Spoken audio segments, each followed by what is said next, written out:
بسم الله الرحمن الرحيم. باب عقد الإزار على القفاء في الصلاة. وقال أبو حازم عن سهل بن سعد صلوا مع النبي صلى الله عليه وسلم عاقديه.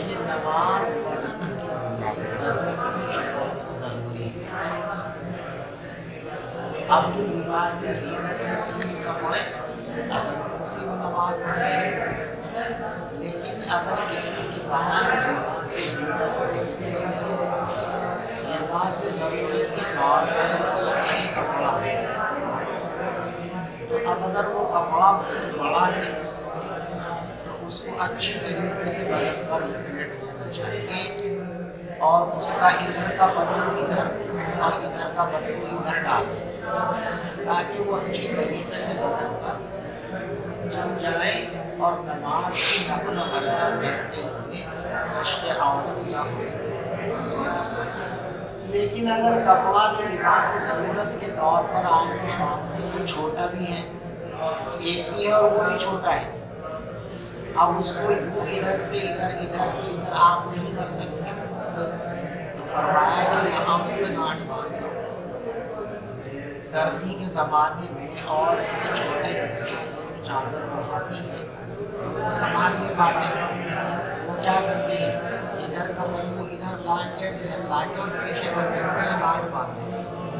اب بچہ کیسے اچھل کود کرتا پھر وہ چادر گرتی نہیں ہے، بچہ بولتا نہیں ہے، سردی سے محفوظ ہو جاتا ہے۔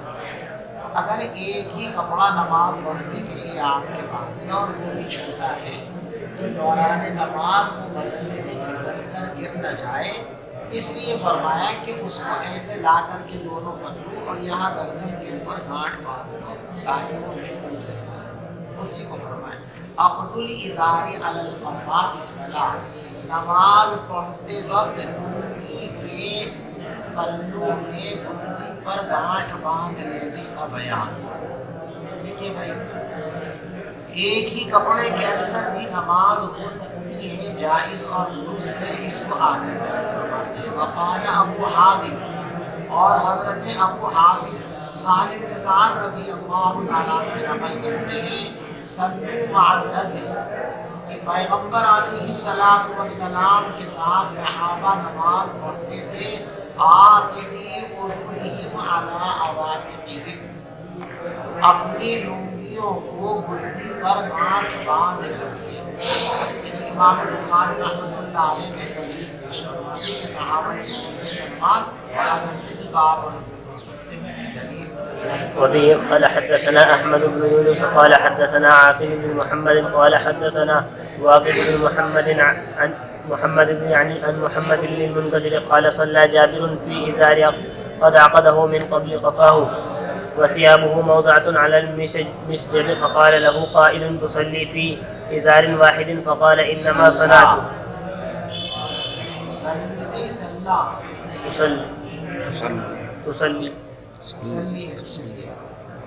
تصلى في إزار واحد، فقال إنما صنعت ذلك ليرى أني أحمق مثلك وأينا كان له ثوبان على عهد رسول الله صلى الله عليه وسلم۔ فرماتے ہیں کہ حضرت جابر رضی اللہ تعالیٰ عنہ ایک ہی لنگی میں جس کو آپ نے گردن پر باندھ رکھا تھا نماز پڑھی، حالانکہ ان کے کپڑے الگنی پر ڈلے ہوئے تھے، ہینگر پر ڈلے ہوئے تھے۔ فقال له قائل، ایک کہنے والے نے کہا تصلی فی ازار واحد، میاں ایک ہی لنگی میں نماز پڑھ رہے ہو، ایک لنگی میں کیوں پڑھ رہے، پورے کپڑے پہن کے پڑھنی چاہیے۔ حضرت جابر نے فرمایا انما صنعت ذلک، میں نے یہ عمل اس لیے کیا ہے تاکہ کچھ جیسا باولا بھی دیکھ۔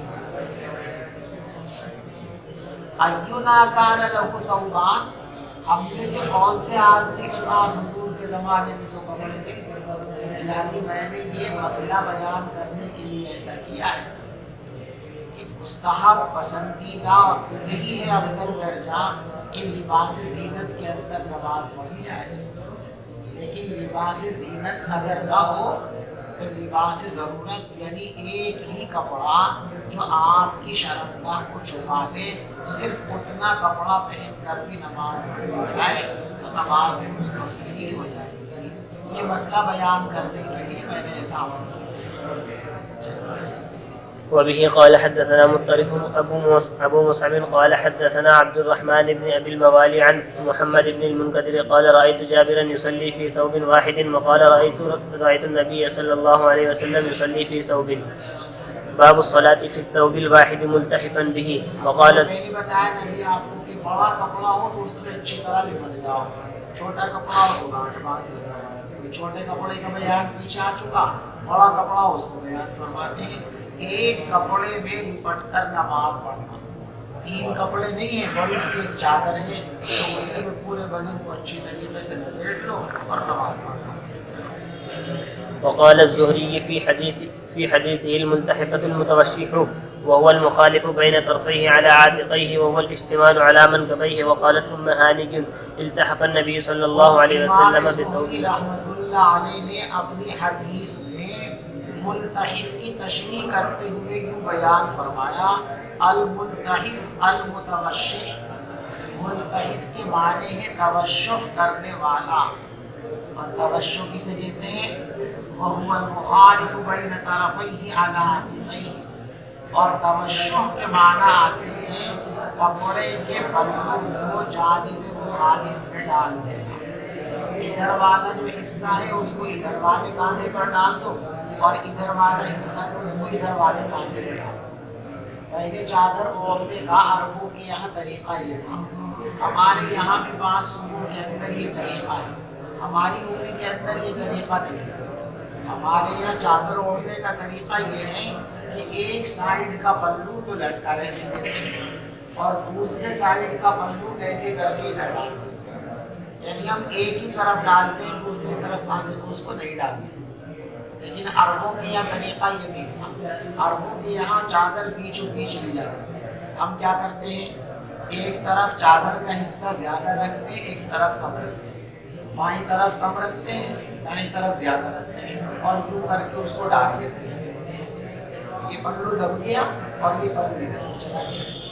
عربوں کی یہ نہیں تھا، بالکل چادر سینٹر سے لیتے تھے، بیچ حصہ رکھا یہاں پہ سر پہ اور ادھر کا حصہ ادھر، ادھر کا حصہ دونوں پلو ڈال دیتے۔ اسی کا نام توشح ہے، اسی کا نام التحاف ہے، سمجھ گئے بھائی؟ وَهُوَ الْإِشْتِمَالُ عَلَىٰ مَنْكَبَيْهِ، اور اسی کو اشتمال علی المنکبین بھی کہتے ہیں۔ اور ام ہانی فرماتی ہے کہ پیغمبر علیہ السلام لپٹ گئے ایک کپڑے میں اور دونوں مخالف کاندھوں پر اس کو ڈال دیا۔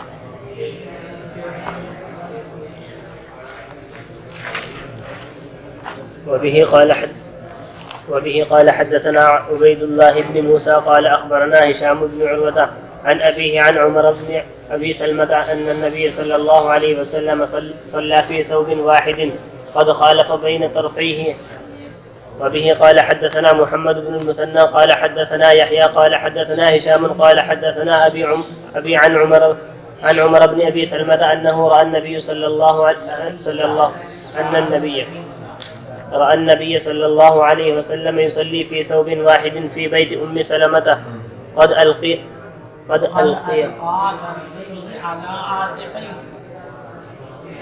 عمر ابن ابی سلمہ کہتے ہیں کہ انہوں نے پیغمبر علیہ السلام کو ایک کپڑے میں نماز پڑھتے ہوئے دیکھا ام سلمہ رضی اللہ تعالیٰ عنہ کے مکان میں، اور آپ نے کپڑے کے دونوں پلوؤں کو دونوں شانوں پر ڈال رکھا تھا۔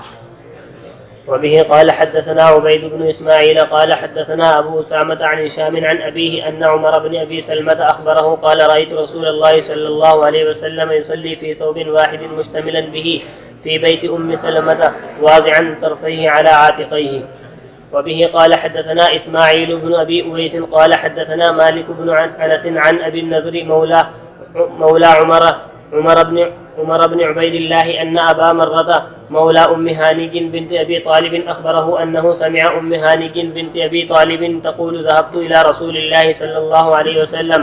فتح مکہ کے موقع پر حضور پاک پاک صلی اللہ علیہ وسلم نے عام معافی کا اعلان کر دیا، سب کو معافی، جو بیت اللہ میں آ گیا اس کو معافی، ابو سفیان کے گھر میں چلا گیا اس کو معافی، جس نے گھر کا دروازہ بند کر لیا اس کی بھی معافی، سب کے لیے معافی۔ لیکن چند لوگوں کے نام بیان فرمائے تھے کہ ان کی معافی نہیں ہے، یہ جس مسلمان کو جہاں بھی نظر آ جائے ان کو قتل کرنا۔ حضرت علی کی بہن ہے ام ہانی، ابو طالب کی بہن، ان کے ایک رشتہ دار ہے اسرائیل کی طرف سے، وہ بھی اس فہرست میں شامل ہے جن کے لیے عام معافی کا اعلان نہیں تھا۔ وہ جا کے ام ہانی کے گھر میں چھپے جان بچانے کے لیے، حضرت علی کو پتہ چل گیا، وہ ڈھونڈتے ڈھونڈتے وہیں پہنچ گئے، ان کو قتل کرنا چاہا۔ ام ہانی نے کہا کہ بھی میں نے اس کو پناہ دے دی۔ مسئلہ یہ ہے کہ کوئی مسلمان اگر کسی دشمن کو پناہ دے دے، اکیلا مسلمان، تو سارے مسلمانوں پر لازم ہے اس کا لحاظ کرے۔ اب کسی کے لیے درست نہیں ہے کہ وہ اس کافر کو مارے اور نقصان پہنچائے۔ تو ام ہانی نے کہا جی میں نے پناہ دے دی۔ حضرت علی نے فرمایا تیری پناہ کا کیا اعتبار ہے؟ بھائی جنگی معاملات عورتوں سے متعلق نہیں، مردوں سے متعلق ہے، تو مرد ہی پناہ دے تو معتبر ہے، تو عورت ہے، تیری پناہ کا کیا اعتبار ہے؟ وہ کہنے لگی پھر ایک کام کر لے، کہا کہ حضور سے پوچھ لیتے ہیں، اگر عورت کی پناہ معتبر ہے تو میں نے پناہ دے دی، اور نہیں معتبر ہوگی تو پھر تیری مرضی جو چاہے کر لینا۔ تو ام ہانی رضی اللہ تعالی عنہ یہ شکایت لے کر گئی کہ میں نے پناہ دے رکھی ہے لیکن علی نہیں مان رہے اس پناہ کو، تو میری پناہ معتبر ہے کہ نہیں ہے؟ آپ نے فرمایا اجرنا من اجرتی، جسے تو نے پناہ دے دی ہماری طرف سے بھی اس کو پناہ ہے، یعنی تیری پناہ کا بھی شرعاً اعتبار ہے، تو اس آدمی کی جان بچ گئی۔ اسی واقعے کو بیان فرمانی ام ہانی رضی اللہ تعالیٰ عنہ۔ ام ہانی جو ابو طالب کی بیٹی ہیں، انہوں نے وہ کہتی ہیں ذهبت الى رسول اللہ، میں پیغمبر علیہ الصلوۃ والسلام کی خدمت میں حاضر ہوئی فتح مکہ کے موقع پر، تو میں نے ان کو دیکھ پایا کہ وہ غسل کر رہے تھے اور ان کی صاحب زادی حضرت فاطمہ رضی اللہ تعالیٰ عنہ پردہ کیے ہوئے تھی۔ قالت ام ہانی کہتے فسلمت علیہ، میں نے سلام کیا، فقال من هذه، حضور نے پوچھا کون ہے؟ میں نے کہا جی میں ام ہانی ہوں ابی طالب کی بیٹی۔ تو حضور نے فرمایا مرحبا بام ہانی، ہم ام ہانی کو خوش آمدید کہتے ہیں۔ فلما فرغ من غسلہ، جب حضرت غسل سے فارغ ہو گئے تو آپ کھڑے ہوئے، فصلی 8 رکعات، اور آپ نے 8 رکعت نماز پڑھی۔ یہ 8 رکعت نماز کون سی ہے؟ اکثر حضرات یہ کہتے ہیں چاشت کی نماز ہے، چاشت کی نماز ہے۔ چاشت کی نماز اور صبح میں اشراق کی نماز، یہ دو نمازیں مشہور ہیں۔ سورج طلوع ہونے کے کچھ دیر بعد میں ایک نماز پڑھتے ہیں، اسے اشراق کہتے ہیں، اور کافی دیر کے بعد میں پڑھتے ہیں، اسے چاشت کہتے ہیں۔ یہ دونوں ایک ہی نمازیں ہیں یا دو نمازیں ہیں؟ حضرات محدثین اور فقہا کے نزدیک یہ ایک ہی نماز کے دو نام ہیں، یعنی فجر اور ظہر کے درمیان ایک ہی نماز ہے نفل، اس کو سویرا پڑھ لو تو اشراق کہتے ہیں، اور ذرا دیر سے پڑھ لو تو چاشت کہتے ہیں۔ نماز ایک ہی ہے، نام اس کے دو ہیں، سویرا پڑھ لی تو اشراق کہیں گے، دیر سے پڑھ لی تو چاشت کہیں گے، دو نمازیں نہیں ہیں۔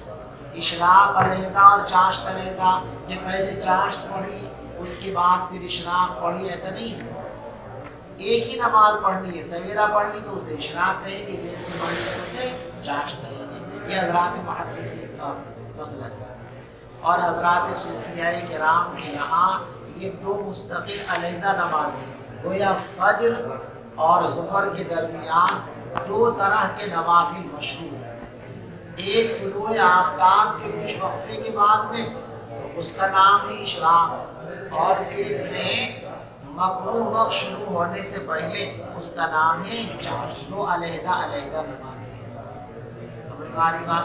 محدثین ایک مانتے ہیں اور صوفیہ دو مستقل نمازیں مانتے ہیں، اور مضبوط بات جو ہے وہ حضرات محدثین کی سمجھی جاتی ہے۔ صوفیہ کا اور محدثین کا جب کسی مسئلے کے اندر اختلاف ہو تو فقہا اور محدثین کی بات باوزن سمجھی جاتی ہے صوفیہ کرام کے مقابلے۔ بہرحال یہ دو نمازیں ہیں، ایک نماز ہے، آپ تو دو بھی پڑھا، اللہ ہم سب کو پڑھنے کی توفیق عطا فرمائے۔ تو آپ نے 8 رکعت نماز پڑھی ایک ہی کپڑے میں لپٹ کر۔ فلما انصرف، جب آپ نے سلام پھیر لیا تو ام ہانی کہتی ہے میں نے کہا حضور زعم ابن امی، میرا ماں جایا یوں کہتا ہے انہو قاتل رجلا قد اجرتہ، کہ وہ مار ڈالے گا اس شخص کو جس کو میں نے پناہ دے رکھی ہے، اور وہ حبیرہ کا بیٹا فلاں ہے۔ تو حضور نے فرمایا قد اجرنا من اجرتی، تم نے جس کو پناہ دے دی ہم نے بھی اس کو پناہ دے دی۔ ام ہانی فرماتی وذاک ضحی، اور یہ واقعہ چاشت کے وقت کا ہے۔ وبه قال حدثنا عبد الله بن يوسف قال أخبرنا مالك عن ابن شهاب عن سعيد بن المسيب عن أبي هريرة أن سائلا سأل رسول الله صلى الله عليه وسلم عن الصلاة في ثوب واحد فقال رسول الله صلى الله عليه وسلم أو لكلكم ثوبان۔ ایک شخص نے حضور سے پوچھا ایک کپڑے میں نماز پڑھنے کا کیا حکم ہے؟ تو آپ نے فرمایا کہ تم سب کے پاس دو کپڑے ہیں، جو کپڑے سب کے پاس ہیں تو ایک کپڑے میں نماز پڑھنی پڑے گی، لہٰذا جائز ہے کپڑے میں۔ باب اذا صلى في الثوب الواحد فليجعل عاتقيه، جب ایک کپڑے میں نماز پڑھے تو اس کو کاندھوں پر ڈال دیا جائے تاکہ وہ گر نہ جائے۔ وبه قال حدثنا أبو عاصم عن مالك عن أبي الزناد عن عبد الرحمن الأعرج عن أبي هريرة قال قال رسول الله صلى الله عليه وسلم لا يصلي أحدكم في الثوب الواحد ليس على عاتقيه شيء۔ وبه قال حدثنا أبو نعيم قال حدثنا شيبان عن يحيى بن أبي كثير عن إكرمة قال سمعته أو كنت سألته قال سمعت أبا هريرة يقول أشهد أني سمعت رسول الله صلى الله عليه وسلم يقول من صلى في ثوب واحد فليخالف بين طرفيه۔ باب إذا كان الثوب ضيقا۔ وبه قال حدثنا يحيى بن صالح قال حدثنا فليح بن سليمان عن سعيد بن الحارث قال سألنا جابر بن عبد الله عن الصلاة في الثوب الواحد فقال خرجت مع النبي صلى الله عليه وسلم في بعض أسفاره فجئت ليلة لبعض أمرني فوجدته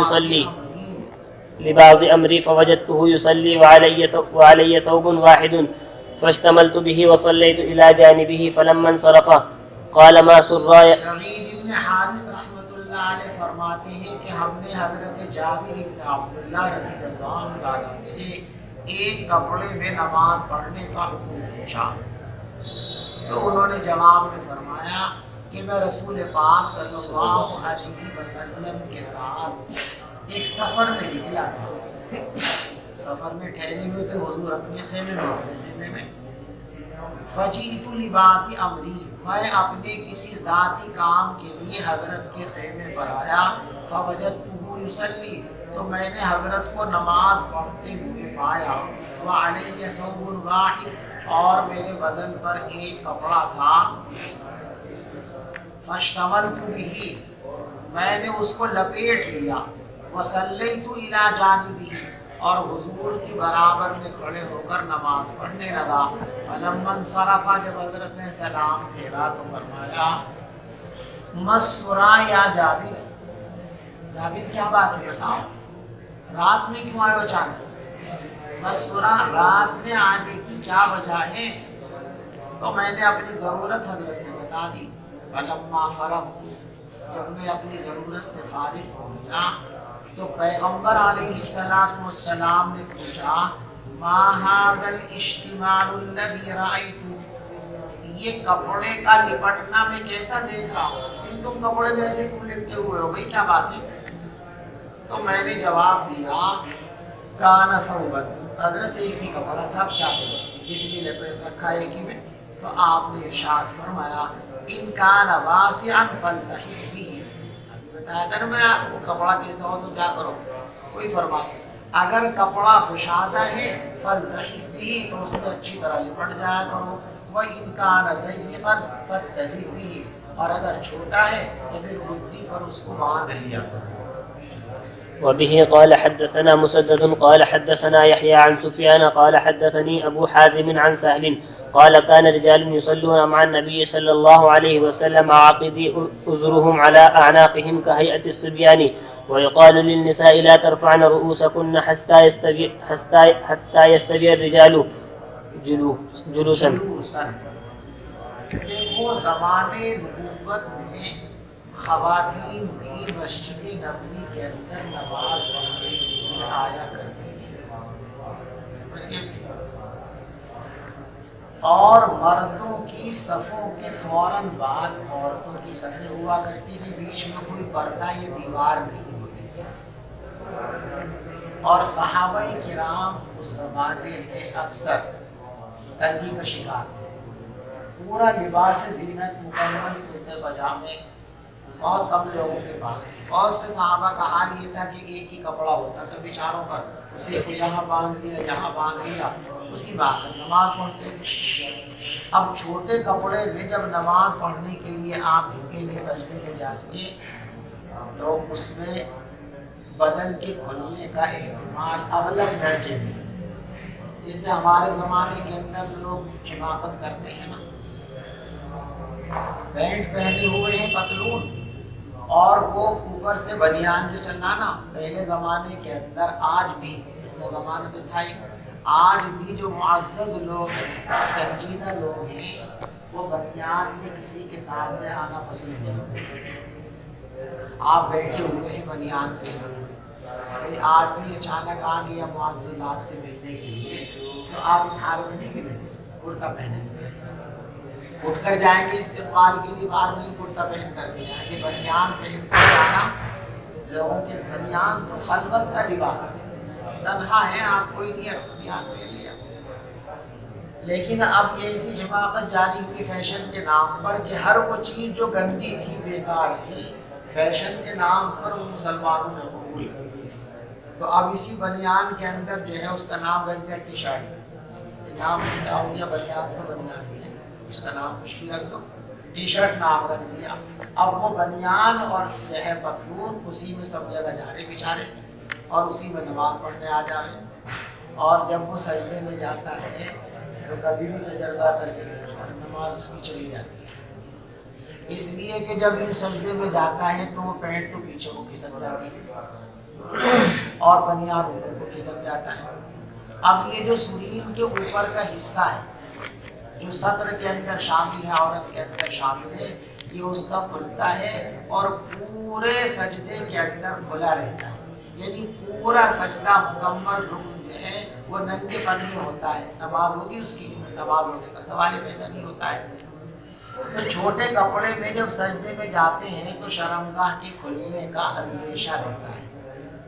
اب عورتیں پیچھے ہیں، مرد سجدے میں گیا اسی کے ساتھ یہ سر اٹھاوے وہ سر اٹھاوے تو دکھے گا ان کا ننگاپن، تو عورتوں سے یہ کہا گیا تھا کہ دیکھو تم جب سجدے میں چلی جایا کرو اور امام کی آواز آئے اللہ اکبر تو سجدے سے اٹھنا ہے تو تم فوراً مت اٹھنا، پہلے اندازہ کر لینا کہ مرد اٹھ گئے، جب تمہیں اندازہ ہو جاوے کہ مرد اٹھ چکے ہیں تب اٹھو، کیونکہ ساتھ اٹھو گی کسی مرد نے ذرا اٹھنے میں تاخیر کی تو وہ تمہیں سجدے میں پڑا ہوا نظر آئے گا اور وہ اس وقت کھلا ہوا ہو سکتا ہے، اس سے تمہاری نماز میں بھی کراہت پیدا ہو سکتی ہے، گڑبڑ ہو سکتی ہے، مختلف خیالات آ سکتے ہیں، اس لیے فرمایا کہ ذرا بعد میں اٹھا کرو، اسی کو یہاں بیان کیا جائے۔ حضرت سہل فرماتے ہیں کہ پیغمبر علیہ الصلوۃ والسلام، حضرت سہل فرماتے ہیں کہ حضور کے ساتھ مرد نماز پڑھتے تھے اپنی لنگیوں کو گٹھی پہ باندھ کر، جیسا کہ بچوں کو چادر باندھ دی جاتی ہے، اور عورتوں سے کہا جاتا تھا تم سجدے سے سر مت اٹھایا کرو یہاں تک کہ مرد ٹھیک اچھی طریقے سے بیٹھ جائیں، یعنی جب مرد سجدہ کر کے بیٹھ جائیں بادہ کی حالت میں تب تم اٹھا کرو، جلسے کی حالت میں آ جاؤ تم سر اٹھا کرو، اس سے پہلے سر مت اٹھاؤ. باب الصلاة في الجبة الشامية. وقال الحسن في الثياب ينجسها المجوس لم ير بها بأسا. وقال غیر ملک میں بنا ہوا کپڑا پہننا جائز ہے اور اس کو پہن کر نماز پڑھنا بھی جائز ہے. اسی طریقے سے نیا کپڑا اگرچہ احتمال ہے کہ ہو سکتا ہو گندا ہو، لیکن مسائل کی بنیاد احتمال پر نہیں یقین پر ہے. لہذا نیا کپڑا چاہے مسلمان نے تیار کیا ہو چاہے کافر نے تیار کیا ہو، جب تک اس پر ناپاکی لگنے کا 100% یقین نہ ہو تب تک اسے پاک ہی سمجھا جائے گا. اور نیا کپڑا ڈائریکٹ دکان سے لاؤ پہنو نماز پڑھ لو، کوئی حرج کی بات نہیں ہے. دھونا ضروری ہے، نئے کپڑے کو پاک کرنے سے لیے دھونا اس کی ضرورت نہیں ہے، وہ پاک ہی ہے. کسی نے بھی بنایا، کافر نے بنا تب بھی پاک ہے، مومن نے بنایا تب بھی پاک ہے، اس کو ناپاک نہیں کہا جائے گا. یہ مسئلہ اس بات میں. شامی جبے کے اندر نماز پڑھنے کا بیان. اس زمانے کے اندر شام بلاد اسلامیہ میں نہیں تھا تو غیر ملکی، حضور نے شامی جبہ پہن کر نماز پڑھی. معلوم ہوا کہ غیر ملکی کپڑوں میں نماز پڑھی جا سکتی ہے، اور اس وقت شام اسلامی ملک نہیں تھا تو ظاہر بات ہے وہاں رہنے والے غیر مسلم تھے، اور جب وہاں رہنے والے غیر مسلم تھے تو غیر مسلموں نے وہ کپڑا تیار کیا ہوگا. تو حضور نے غیر مسلم کا تیار کردہ کپڑا پہنا، نماز پڑھی. لہٰذا معلوم ہوا کہ غیر مسلم کاریگروں کا تیار کیا ہوا بنایا ہوا کپڑا بھی پاک ہی ہوتا ہے، اس کو پہننا بھی جائز ہے، اس میں نماز پڑھنا بھی جائز ہے. سمجھے بھائی؟ شامی جبے میں نماز پڑھنے کا بیان. اور حضرت حسن رضی اللہ تعالیٰ ان کپڑوں کے بارے میں جن کو مجوسی تیار کرتے تھے کوئی حرج محسوس نہیں کرتے تھے. حضرت حسن سے مسئلہ پوچھا گیا کہ ایران کے اندر مجوسی لوگ ہیں، وہ کپڑے بناتے ہیں، ان کو ہم پہن لیں؟ فرمائے کوئی حرج کی بات نہیں، پہن سکتے ہو. وقال معمر رأيت الزهري يلبس من ثياب اليمن ما صبغ بالبول. یہ ذرا ٹیڑھی کی ہے، اس کو سمجھا. حضرت معمر فرماتے ہیں کہ میں نے امام زہری رحمۃ اللہ علیہ کو دیکھا کہ وہ یمن کے ان کپڑوں کو پہنتے تھے جو پیشاب سے رنگے جاتے تھے. پیشاب تو ناپاک ہے بھی، اب پیشاب میں رنگے گئے تو وہ کپڑے تو ناپاک ہونے پھر کیسے پہنتے تھے زہری ان کو؟ محدثین نے کئی تعبیریں اس کی کی. بعض لوگوں نے تو فرمایا کہ جس پیشاب کے اندر وہ کپڑے رنگے ہوئے ہوتے تھے وہ معقول لحم جانوروں کا پیشاب ہوتا ہے، اور معقول لحم جانوروں کے پیشاب کے بارے میں بہت سے فقہا کی رائے یہ ہے کہ وہ پیشاب پاک ہے. امام زہری رحمۃ اللہ علیہ کا مسلک بھی ہو سکتا ہے یہ اس کو پاک سمجھتے ہیں، اس کو پہلے تو مسلک کی بات. اور بعض لوگوں نے اس کا جواب بھی دیا ہے کہ حضرت اس کپڑے کو بغیر دھوئے ہوئے پہنتے تھے اس لیے کہ لوگوں کو یہ بتانا تھا کہ پیشاب میں رنگے ہوئے ہوتے ہیں، یہ صرف افواہ ہے، کوئی یقینی ثبوت اس کا نہیں ہے، اور محض افواہ کی بنیاد پر کسی چیز کے نجس ہونے کا فیصلہ نہیں کیا جاتا.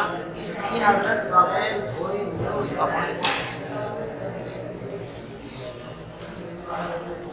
وبه قال حدثنا يحيى قال حدثنا اور اصل اللہ علی بن ابی طالب رضی اللہ تعالیٰ نیا کپڑا بغیر دھوئے ہوئے پہن کر نماز پڑھی.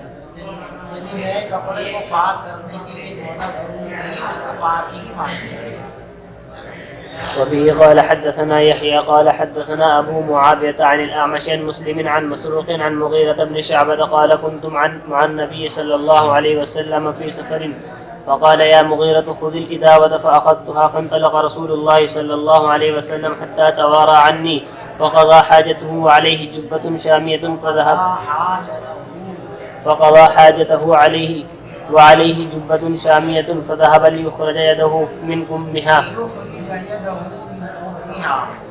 حضرت مغیرہ ابن شعبہ رضی اللہ تعالیٰ عنہ فرماتے ہیں کہ میں ایک سفر میں حضور کے ساتھ تھا تو آپ نے فرمایا مغیرہ ذرا لوٹا لے لو. میں نے لے لیا.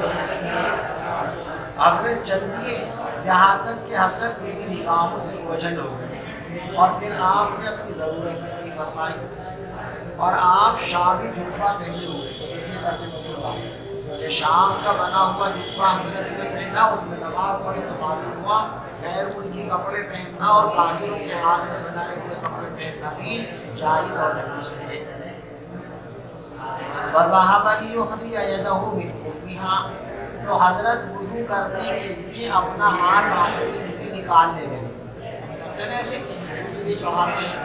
اب حضرت نے جب ایسے اس کو چڑھانا چاہا تو وہ آستین بنتی جیسے ہمارے جرسی کی آستین ہوتی ہے نا, تو یہ بیچارے اوپر کو جرسی یہاں سے تنگ ہوتی ہے نا, اب اس کو اوپر چڑھانا چاہا تو بڑی دشواری ہوتی ہے. تو اب اس کو اوپر کرنا چاہا تو وہی اوپر. تو حضرت نے جو کشمیریوں کا اسٹائل ہے نا ہمارے وہ اختیار کیا. کشمیری اب آئیں گے سردی میں ان کے ادھر گھومنے دے گا ہم کو تو وہاں سے ایک جھولا جھپ سے ان کا ہوا تھا جھولا سا اور آستین میں ہاتھ نہیں دیتے ہو, کہیں گلے میں ڈال دیا اور آستینیں بھی دیے رہتے اس کے ہاتھوں میں سے. ایسے اندر کو جو ہاتھ کر کے آپ نے پیچھے کو پیش کر کے یہ پوری آستین کو نکالی ہاتھ میں بغل میں آ گئی اور پھر آپ یہاں پر نکال کر اس ہاتھ میں آپ اپنا ہاتھ آستین سے نکالنے لگے. فضاقت, لیکن وہ آستین تک بڑھ گئی تو آپ نے آستین کے نیچے سے ہاتھ نکالا. فصبب علیہ, میں نے پانی گرایا, آپ نے وضو کر لیا جیسا وضو آپ نماز کے لیے کیا کرتے تھے. ومسح علی خفیہ, اور آپ نے موضوع پر مسح فرمایا. ثم سجد, پھر آپ نے نماز پڑھی. باب کراہیت التعری فی الصلاة وغیرها. نماز میں بھی ناجائز ہے اور بغیر نماز کے بھی ناجائز ہے. وبه قال حدثنا مطر بن الفضل قال حدثنا روح قال حدثنا زكريا. واقعہ ہے جو آ رہے اس حدیث کے اندر کہ نبوت سے پہلے مشرکین مکہ نے پرورش مکہ نے بیت اللہ کی تعمیر فرمائی تھی بوسیدہ ہو جانے کی وجہ سے. تو بیت اللہ کی تعمیر میں جو پتھر استعمال ہو رہے تھے وہ مختلف پہاڑوں سے اٹھا کر لا رہے تھے. تو حضرت عباس رضی اللہ تعالیٰ جو حضور کے چچا ہیں اور عمر میں آپ سے صرف 2 سال بڑے ہیں, وہ یا ہم جوڑی سے ہو گئے. کبھی چچا بھتیجوں کی عمر میں تفاوت ہوتا ہے اور کبھی کبھی تفاوت نہیں ہوتے, ایک ہی جیسے عمر کے ہوتے ہیں تو ہم جوڑی ہوتے ہیں. ایسے کہ یہ دونوں چچا بھتیجے بھی پتھر اٹھانے کے لیے گئے تھے. تو حضرت عباس نے کہا محمد آپ ایک کام کرو, یہ جو آپ کی لنگی ہے نا اس لنگی کو اتار دو اور لنگی اتار کر اس کی طے کر کے یا کندھے پر, تاکہ جب کندھے پر آپ پتھر رکھ کر چلو گے تو کندھے پر رگڑ نہیں لگے گی, کندھا خراب نہیں ہوگا. ایسا کرنا. اس سے معلوم ہوتا ہے کہ عربوں کے یہاں لنگی کے نیچے جانیہ وغیرہ پہننے کا رواج ہے, اس لیے کہ بادلدار وغیرہ تو نہیں ہو سکتے. تو جب سارے لوگ ادھر ادھر ہو گئے, کوئی ادھر پتھر تلاش کرنے گیا, کوئی ادھر گیا, کوئی ادھر گیا, آپ اکیلے ہو گئے. ایک پتھر آپ نے سوچا یہ اٹھا کے لے جانا ہے. اب وہ چچا کی بتائی ہوئی ترکیب پہ عمل کرنے کا ارادہ کیا کہ لنگی گھوڑوں پر جا رکھ لو. بس ایسا کرنا شروع ہی کیا تھا, فوراً بے ہوش ہو کر کے گیا. تھوڑی دیر میں ہوش آیا تو لنگی اپنی جگہ بدھی گئی تھی. فرشتوں نے پیغمبر علیہ السلام وہاں نماز تو پڑھ نہیں رہے تھے, نماز فرض بھی نہیں ہوئی تھی اس وقت تک. اس وقت بھی ننگے ہونے کو پسند نہیں کیا گیا. لہٰذا معلوم ہوا کہ کپڑا صرف نماز کے لیے نہیں پہنا جاتا. اعضائے مذکورہ کو جس طرح نماز میں چھپانا ضروری ہے, نماز کے علاوہ عام اوقات میں بھی ان اعضاء کو چھپا کر رکھنا فرض اور لازم ہے. بس یہ مسئلہ ہے. پڑھیے نہیں آئے.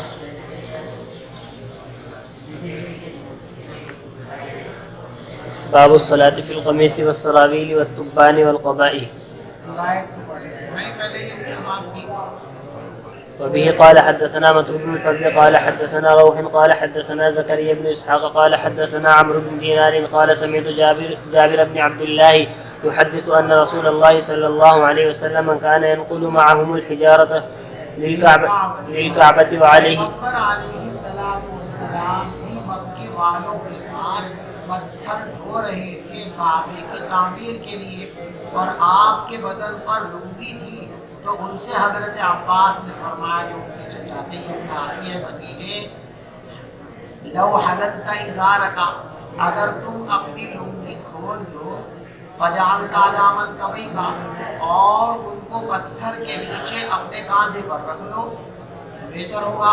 قال فعلہ، حضرت نے لنگی کھول دی، فجعلہ علی منکبیہ، اور اس کو کاندھے پر رکھنے لگے، فسقط مغشیا علیہ، فوراً بے ہوش ہو کر گر پڑے۔ فما رؤی بعد ذلک عریان، اس کے بعد کبھی بھی آپ کو ننگا نہیں دیکھا گیا۔ باب الصلاة في القميص والسرابيل والتبان والقباء۔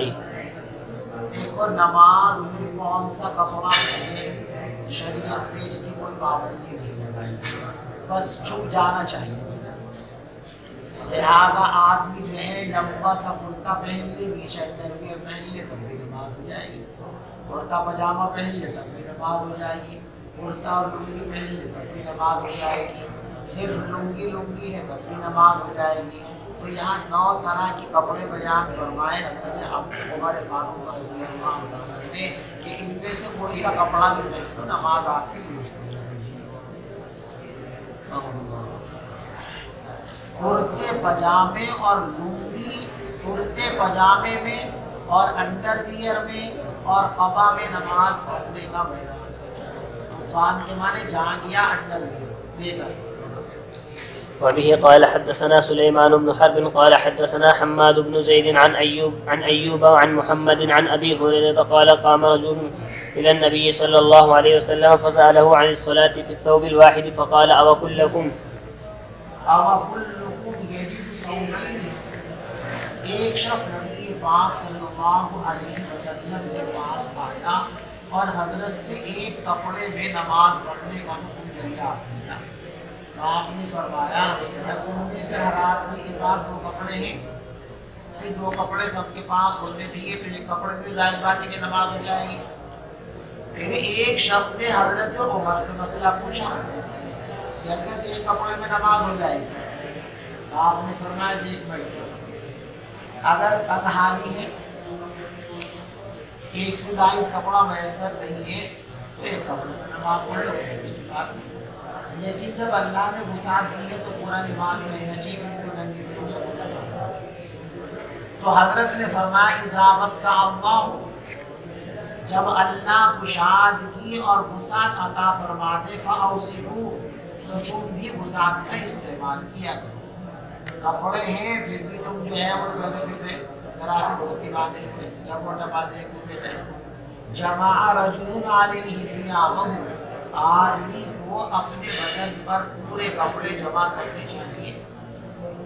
اب شکل بیان فرماتے، صلی رجل فی رداء ازار و رداء، آدمی نماز پڑھنے لنگی اور چادر میں، ایک لنگی باندھ لے اور ایک چادر اوپر سے اوڑھ لے، جیسے احرام کے اندر ہوتا ہے، جیسے نماز ہو جائے گی۔ وفی ازار و قمیص، لنگی اور کرتا پہن لے تو بھی نماز ہو جائے گی۔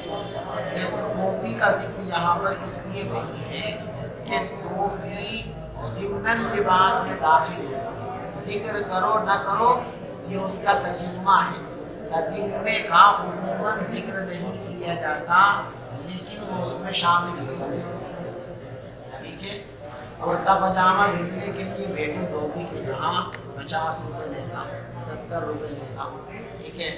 ٹوپی بھی پہن اس کے ساتھ پیسے لیتا، ٹوپی کے پیسے نہیں لیتا، ٹوپی اس کا جز ہے اور تتمہ ہے، ذکر کرو تب بھی شامل ہے، ذکر نہ کرو اس کا مطلب یہ نہیں کہ لنگی اور کرتا ننگا سر رکھو، ٹوپی تو پہننی ہے، وہ تو زینت کے اندر شامل ہے۔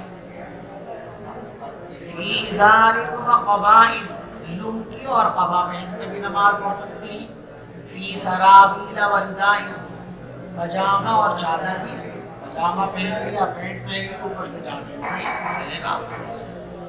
وقمیص فی سراویل وقمیص، پاجامہ اور کرتا، فی سراویل وقبا، پاجامہ اور قبا پہن کر کے، فی ثوبان وقبا، نیچے صرف انڈر ویئر ہے اور لمبا جبہ ہے، تب بھی نماز ہو جائے گی. فی ثوبان وقمیص، لمبا کرتا ہے اور انڈر ویئر ہے، اس سے بھی نماز ہو جائے گی. قال واحسبہ، اور راوی ابو ہریرہ کہتے ہیں کہ میرا خیال یہ ہے کہ حضرت عمر نے یوں بھی فرمایا تھا فی ثوبان ورداء، آدمی نے انڈر ویئر پہن لیا، اب کرتا لنگی پاجامہ کچھ نہیں، بس انڈر ویئر پہن کے اوپر سے ایک چادر میں پورے بدن کو ڈھانپ دیا اور نماز پڑھ لے تو ایسے. وبه قال حدثنا عاصم بن علي قال حدثنا ابن أبي ذئب عن الزهري عن سالم عن أبي عمر قال سأل رجل رسول الله صلى الله عليه وسلم فقال ما يلبس المحرم؟ فقال لا يلبس القميص ولا السرابيل ولا البرنس ولا ثوبا مسه زعفران ولا ورس فمن لم يجد النعلين. ایک شخص نے رسول پاک صلی اللہ علیہ وسلم سے پوچھا ما یلبس المحرم، محرم کون سے کپڑے پہنا کرے. دیکھو کون سے کپڑے پہنے، اس کو بیان کرنے کے بعد یہ بتا دیا فلا فلا نہ پہنے. لا یلبس القمیص، ایک تو اس کو کرتا نہیں پہننا چاہیے، ولا السرابیل، پاجامہ بھی نہیں پہننا چاہیے، یعنی کوئی بھی سلا ہوا کپڑا اس کو نہیں پہننا چاہیے. ولا البرنس، اور ٹوپ بھی نہیں اوڑھنا چاہیے. ولا ثوبا مسہ زعفران، اور ایسا کپڑا بھی نہیں پہننا چاہیے جس میں زعفران لگا ہوا ہو یا جس میں ورس لگا ہوا ہو. فمن لم یجد النعلین، اور جس کو حالت احرام میں جوتے میسر نہ ہو تو وہ موزوں کو کاٹ لے، موزے پہن لے، البتہ ان کا اوپر کا حصہ کاٹ ڈالے یہاں تک کہ وہ ٹخنوں سے نیچے نیچے رہ جائے. اور حضرت نافع نے عبداللہ ابن عمر کے حوالے سے حضور کا ایسا ہی عمل نقل فرمایا ہے. باب ما یستر من العورت، کتنا حصہ چھپانا ضروری ہے. اس پر تو تمام فقہا کا اتفاق ہے کہ سر سے لے کے پاؤں تک پورا بدن چھپانا فرض نہیں ہے. اور اس پر بھی سب کا اتفاق ہے کہ بدن کا ایک مخصوص حصہ ایسا ہے کہ جس کو 24 گھنٹے ہر حال میں چھپا کر رکھنا فرض ہے. لیکن وہ حصہ کتنا ہے اس کی تعیین میں اختلاف ہے. امام مالک رحمۃ اللہ علیہ اور حضرت امام بخاری رحمۃ اللہ علیہ، ان کی رائے یہ ہے کہ اگلی اور پچھلی جو شرمگاہ ہے سوعتین، بس وہ اور اس کے اطراف، یہ اصل میں ہے عورت ہے. یعنی 24 گھنٹے بدن کے جس حصے کو چھپانا فرض ہے وہ صرف اتنا حصہ ہے. یعنی ایک آدمی صرف اتنا بڑا انڈر ویئر پہن لے کہ اس کا یہ آگے کی پیشاب گاہ چھپ گئی اور پاخانہ نکلنے کی جگہ ہے وہ چھپ گئی، اور یہ جو پیچھے کا یہ حق ہے یہ چھپ گیا، بس بدن اس کا چھپ گیا پورا. باقی حصہ اگر کھل گیا تو کوئی حرج کی بات. لیکن دوسرے حضرات کے نزدیک مرد کے لیے ناف سے لے کر گھٹنوں تک، یعنی امام بخاری کے نزدیک یہ رات اور امام مالک کے نزدیک یہ رات یہ اعضائے مستورہ میں شامل تھی، اس کو کھولے رکھنا جائز ہے. لیکن جمہور فقہاء کے نزدیک یہ بھی اعضائے مستورہ میں شامل ہے. ہمارا مسلک یہ ہے کہ ناف سے نیچے دونوں طرف سے اور گھٹنوں تک، یہ گھٹنے بھی اس میں شامل ہیں، یہ 24 گھنٹے چھپا کر کے رکھنا ہے. حالت صلاۃ ہو تب بھی اور حالت صلاۃ نہ ہو تب بھی. کسی وقت بھی قصداً اس حصے کو اگر کھولا جائے گا بلا ضرورت تو یہ گناہ کبیرہ ہے. امام شافعی رحمۃ اللہ علیہ کا مسلک بھی بس تقریباً یہی ہے، صرف گھٹنوں کا اختلاف ہے.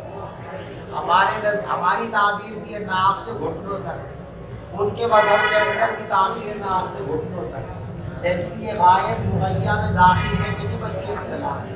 ہمارے نزدیک گھٹنے بھی اس میں شامل ہیں، وہ فرماتے گھٹنے شامل جہاں سے گھٹنا شروع ہوتا ہے اس سے اوپر کا حصہ مستورہ ہے اور اس کے نیچے اعضائے مستورہ میں شامل، ہمارے نزدیک گھٹنا بھی اس میں شامل ہے۔ امام بخاری رحمۃ اللہ علیہ اس باب کے اندر یہ مسئلہ بیان فرماتے ہیں کہ بدن کے کتنے حصوں کو چھپانا ضروری ہے، کتنا حصہ نقابہ کہلائے گا، کتنا حصہ عورہ کہلائے گا۔ چلیے وبه قال حدثنا قتيبة بن سعيد قال حدثنا الليث عن ابن شهاب عن عبيد الله بن عبد الله بن عتبة عن أبي سعيد الخدري أنه قال نهى رسول الله صلى الله عليه وسلم عن اشتمال الصماء وإن يجتبي الرجل في ثوب واحد ليس على فرجه منه شيء۔ ابو سعید خدری رضی اللہ تعالیٰ عنہ فرماتے ہیں کہ رسول پاک صلی اللہ علیہ وسلم نے اشتمال سما سے منع فرمایا۔ اشتمال سما، اشتمال کے معنی ہے کپڑے کو بدن پر لپیٹ لینا، اور سما کا مطلب یہ ہے کہ بدن کو اس طرح کپڑے میں لپیٹنا کہ ہاتھ بھی اس میں اس طرح بند ہو جائیں اور ہاتھوں کو باہر نکالنا ممکن نہ رہے بسہولت، اسے کہتے ہیں اشتمال سما۔ فرمایا ایک تو اس طرح چادر اوڑھنے سے آپ نے منع فرمایا، اور فرمایا کہ ایک کپڑے میں اس صورت میں احتما کر کے بیٹھنا کہ جب شرمگاہ پر کوئی کپڑا نہ ہو، اس سے بھی منع فرمایا۔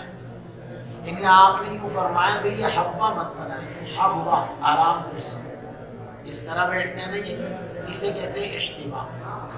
حضرت نے فرمایا کہ اگر تمہارے بدن پر صرف ایک ہی کپڑا ہے، وہی لنگی وہی پاجامہ، تو وہ چھوٹا ہوگا یقیناً۔ اب جب یوں بیٹھو گے ادھر کا پلو ادھر، ادھر کا پلو ادھر، اور گڑبڑی ہو جائے گی۔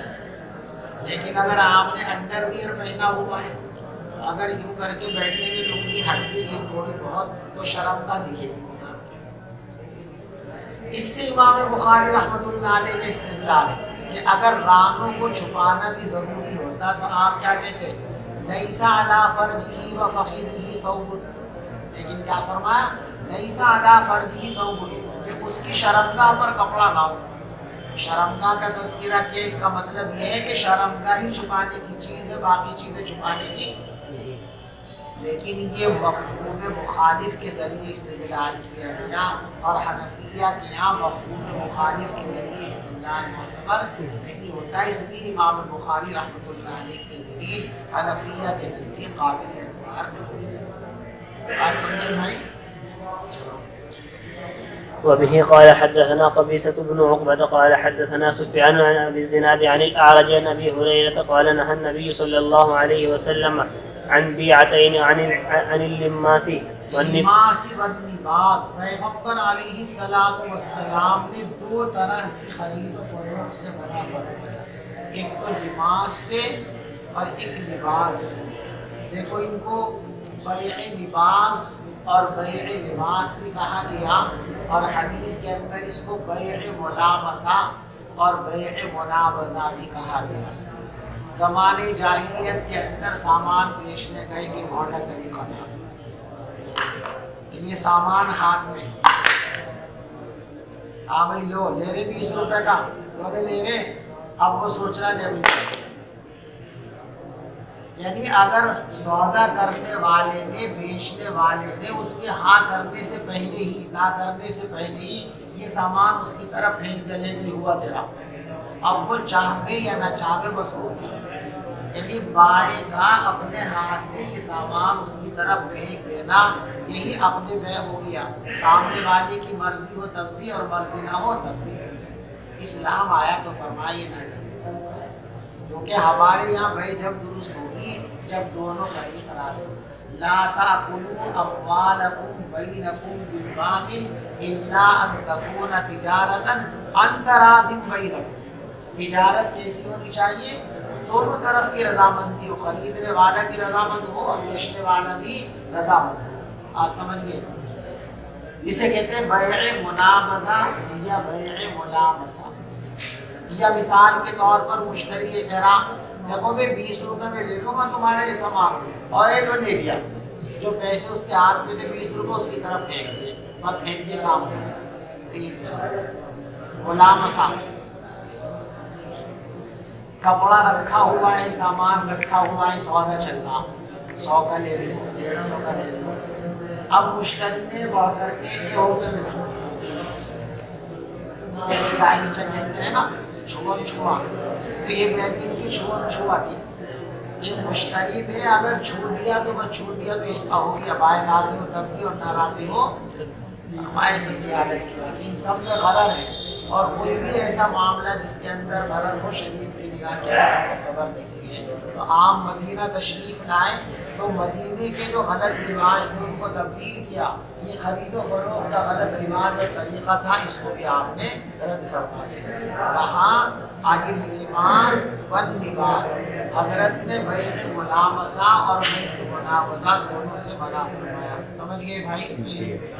وَأَنْ يَشْتَمِلَ السَّمَّاءُ، اور حضرت نے اشتمال سما سے بھی منع فرمایا، اور آدمی ایک ہی کپڑے میں اجتماع کر کے بیٹھے اس سے بھی آپ نے منع فرمایا۔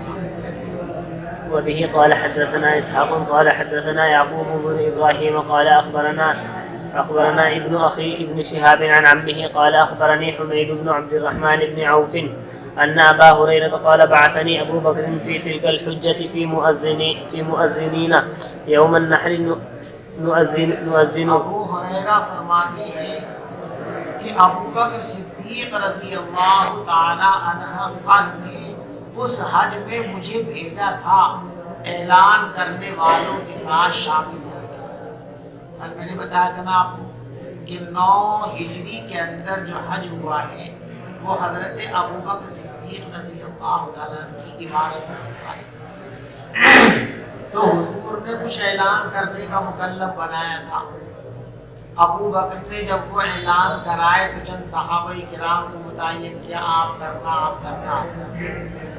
ابو ہریرہ فرماتے ہیں کہ جن لوگوں کو مینا کے میدان میں، عرفات کے میدان میں یہ ذمہ داری دی تھی کہ جگہ جگہ جاؤ، ہر خیمے میں جاؤ، جا کے اعلان کرو، ہر گھر میں جا کے اعلان کرو، تو ان اعلان کرنے والوں میں مجھے بھی شامل کیا تھا۔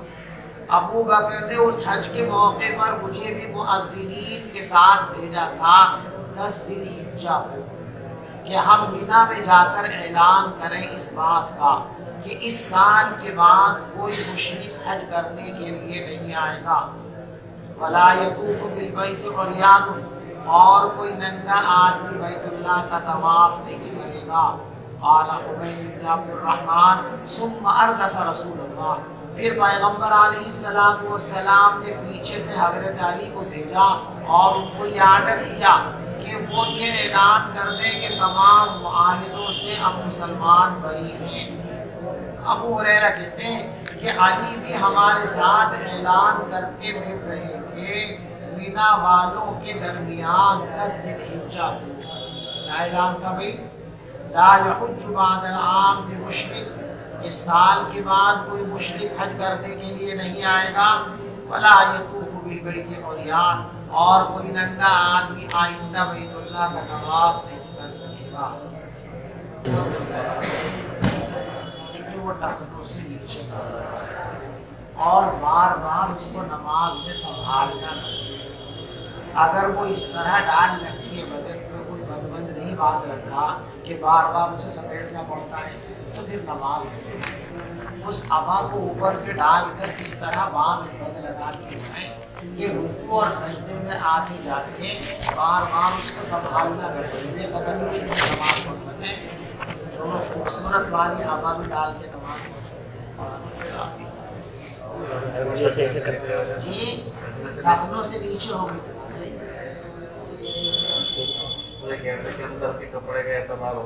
جو ایسا کہنا ہو جائے گا ما اسفل من الفرج من الاسفل فهو شامل، جو کپڑا بھی اوپر سے نیچے کی طرف کو لگتا ہے، پاجامہ ہو، کرتا ہو، شلوار ہو، یہ ہو وہ ہو، چونو کچھ بھی ہو، سب ناجائز ہے، کپڑوں سے نیچے۔ ہاں جو یہاں سے پیروں سے چڑھایا جا رہا ہے جیسے موزم، اب یہ موزہ یہاں تک کا ہو، چاہے گھٹنوں تک کا موزہ کسی کا ہو، ٹخنوں کو چھپا لے گا لیکن یہ چھپانے نہیں دے گا۔ جو نیچے کو لٹکا ہوا کپڑا ہے، پاجامہ بھی نیچے کو لٹکتا ہے، لنگی بھی نیچے کو لٹکتی ہے، وہ ٹخنوں سے نیچے نہیں آ سکتا۔ جو نیچے سے چڑھایا گیا پنجوں سے، اور کرتے کا بھی یہ نیچے سے چڑھایا نہیں جاتا، یہ نیچے سے پہنا جاتا ہے، یہ بھی نیچے کو لٹکتا ہے، کیونکہ یہاں سے تو اس کو اوپر لے جاتے ہیں نا، تو اب اس حصے تو اس کا تعلق ہی نہیں رہا، وہ بھی اوپر ہی کا لباس ہو گیا، بھلے نیچے تو پاجامہ بھی نیچے سے پہنتے ہیں لیکن اس کو یہاں اوپر لاتے ہیں۔ تو وہ گرم جو کپڑے ہوتے ہیں یا صرف یہ ران کے اس کے جو ہوتے ہیں یہ سب اسی میں شامل ہیں۔ ہاں موزے کے قبیل سے جتنی چیزیں ہیں ان کو